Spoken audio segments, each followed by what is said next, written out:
লেখাপড়া করেছেন ঢাকা বিশ্ববিদ্যালয়ে, কিন্তু চাকরির পেছনে না ছুটে বেছে নিয়েছেন নিজ গ্রামে কৃষকের জীবন। ঘটনাটি মানিকগঞ্জের। আলোচিত সেই কৃষকের নাম আব্দুল খালেক বাবু। স্থানীয়দের কাছে বাবু ভাই নামেই পরিচিত তিনি।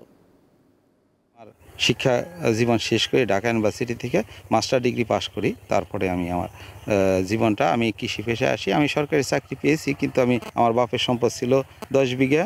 সেইখান থেকে আমি একজন সফল কৃষক হিসাবে আমি কৃষিকাজটা শুরু করি।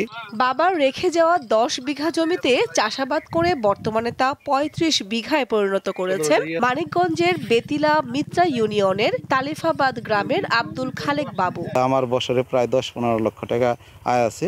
আমি এই সবজি চাষ করি, বিভিন্ন এই ধরনের আর কৃষি প্রজেক্টে যা যা করতে হয় আমি মোটামুটি করি। ঢাকা বিশ্ববিদ্যালয় থেকে মাস্টার্স শেষ করেও চাকুরির পেছনে ছোটেননি তিনি। বেছে নিয়েছেন কৃষিকাজ। শুধু নিজের জমি নয়, এলাকার শতাধিক কৃষককে আধুনিক প্রযুক্তি ও বিজ্ঞান নির্ভর চাষাবাদে প্রতিনিয়ত উদ্বুদ্ধ করে যাচ্ছেন বাবু। ফলে স্থানীয়দের কাছে এক অনুপ্রেরণার নাম বাবু ভাই। গ্রামের আমাদের বড় ভাই আব্দুল খালেক বাবু ভাই প্রথম আমাদের এই গ্রামে আনার পরে ওনার দেখ আমরা এই তার কাছ থেকে এই বীজ উৎপাদন।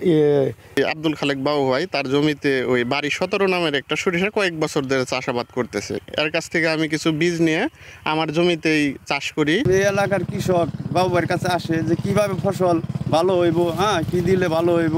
ভালো চাকরি পেয়েও যোগ না দিয়ে বাবু প্রমাণ করেছেন কৃষিতেও রয়েছে অপার সম্ভাবনা। তার সফলতার গল্প অনেক শিক্ষিত যুবককে কৃষির প্রতি আগ্রহী করে তুলবে বলে মনে করেন সরকার।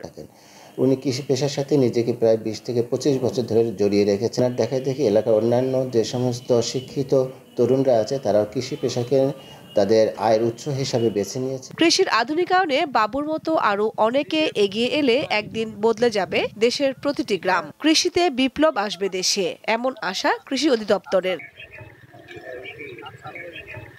দীপ্ত, বার্তা কক্ষ।